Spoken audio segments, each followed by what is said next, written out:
दोस्तों, अब तक हमने समझा कि मैनिपुलेशन क्या है, लोग इसका इस्तेमाल क्यों करते हैं, इसके सिद्धांत क्या हैं और इसके अलग-अलग प्रकार कौन से हैं। लेकिन अब सबसे बड़ा सवाल, क्या मैनिपुलेशन करना गलत है? अगर हम किसी को प्रभावित करने की कोशिश करें तो क्या हम बुरे इंसान बन जाते हैं? ये ऐसा सवाल है जिसका जवाब हर किसी के लिए अलग हो सकता है, और इसलिए आज मैं आपको ये नहीं बताऊंगा कि क्या सही है और क्या गलत। मैं सिर्फ कुछ ऐसे सवाल आपके सामने रखूंगा जिनका जवाब आपको खुद देना होगा, क्योंकि आखिर में आपके फैसले ही तय करेंगे कि आप अपनी ताकत का इस्तेमाल कैसे करते हैं। तो चलिए शुरू करते हैं। सबसे पहला सवाल, क्या हर झूठ गलत होता है?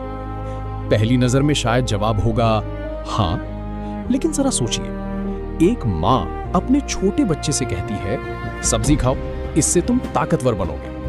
क्या ये पूरी तरह वैज्ञानिक सच है? जरूरी नहीं। लेकिन क्या उसका इरादा बच्चे को नुकसान पहुंचाना है?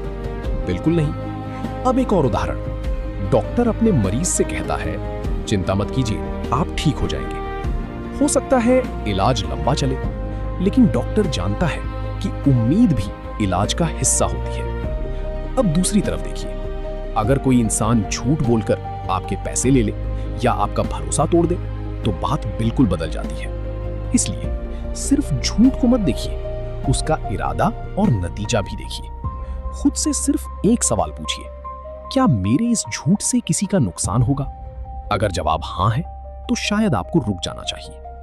अब दूसरा सवाल, शक्ति अपने आप में अच्छी या बुरी नहीं होती, ये इस बात पर निर्भर करती है कि उसका इस्तेमाल कैसे किया जा रहा है। मान लीजिए एक बॉस अपने कर्मचारी से कहता है अगर मेरी बात नहीं मानी तो प्रमोशन भूल जाओ। ये सिर्फ सलाह नहीं है, ये दबाव है, क्योंकि सामने वाला मजबूर है। या कोई प्रभावशाली व्यक्ति अपने पद का इस्तेमाल किसी निजी फायदे के लिए करे, ये भी शक्ति का गलत इस्तेमाल है। लेकिन अगर वही ताकत किसी की मदद करने में इस्तेमाल हो तो वही शक्ति सकारात्मक बन जाती है। इसलिए खुद से पूछिए, क्या सामने वाला अपनी मर्जी से फैसला ले रहा है या मजबूरी में? अगर मजबूरी है तो आपको सावधान हो जाना चाहिए। अब तीसरा सवाल, और शायद सबसे मुश्किल, अगर आपका उद्देश्य अच्छा है तो क्या गलत तरीका अपनाया जा सकता है? मान लीजिए आपका दोस्त नशे में डूबता जा रहा है, आप उसे रोकने के लिए एक झूठ बोल देते हैं और उसी झूठ की वजह से वो नशा छोड़ देता है। अब सोचिए, क्या वो झूठ गलत था? दूसरी तरफ कोई नेता झूठे वादे करके चुनाव जीत जाता है, उसे फायदा मिल जाता है, लेकिन लोगों का भरोसा टूट जाता है। तो क्या सिर्फ अच्छा परिणाम हर तरीके को सही बना देता है? शायद नहीं। इसलिए एक और सवाल जरूर पूछिए, क्या मैं ये काम सही तरीके से भी कर सकता था? अगर जवाब हाँ है तो गलत रास्ता चुनने की जरूरत ही नहीं है।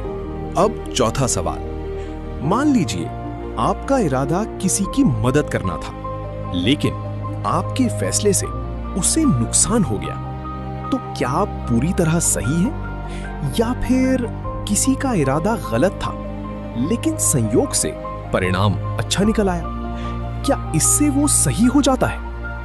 असल जिंदगी इतनी आसान नहीं होती।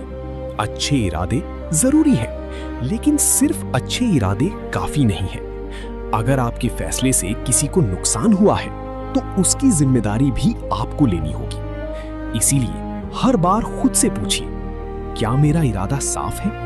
और अगर नतीजा गलत निकला तो क्या मैं उसकी जिम्मेदारी लेने के लिए तैयार हूं?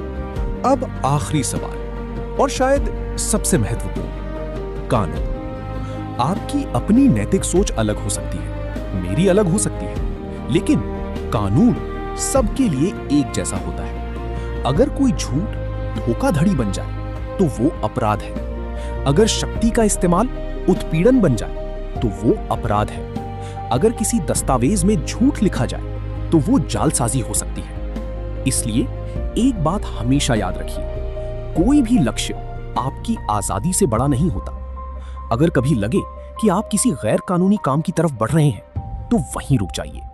तो आज हमने 5 ऐसे सवाल देखे जो हर इंसान को खुद से पूछने चाहिए। क्या मैं किसी को नुकसान पहुंचा रहा हूं? क्या मैं अपनी ताकत का गलत इस्तेमाल कर रहा हूं? क्या मेरा उद्देश्य सही है? क्या मैं अपने फैसले की जिम्मेदारी लेने को तैयार हूं? और क्या मैं कानून की सीमा के अंदर हूं? याद रखिए, मैनिपुलेशन सीखना आपको बुरा इंसान नहीं बनाता। आप उसका इस्तेमाल कैसे करते हैं, यही आपकी पहचान बनाता है। इसलिए अपनी एक नैतिक सीमा तय कीजिए। कुछ चीजें जो आप कभी नहीं करेंगे और कुछ सिद्धांत जिन्हें आप कभी नहीं छोड़ेंगे। अगर आपकी ये सीमा तय है तो ज्ञान हमेशा ताकत बनेगा, खतरा नहीं। अगर आपको ये वीडियो पसंद आया तो वीडियो को लाइक जरूर करें। अगर आपको लगता है कि ये जानकारी दूसरों के भी काम आ सकती है तो इसे शेयर कीजिए।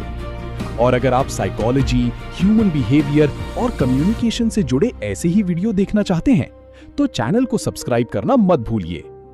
अगले वीडियो में हम बात करेंगे मेथडोलॉजी की, यानी एक ऐसा 6 स्टेप फ्रेमवर्क जिससे समझा जा सके कि प्रभाव डालने की रणनीतियां कैसे बनाई जाती हैं और उन्हें पहचानना कैसे आसान होता है। कमेंट में जरूर बताइए इन 5 सवालों में से कौन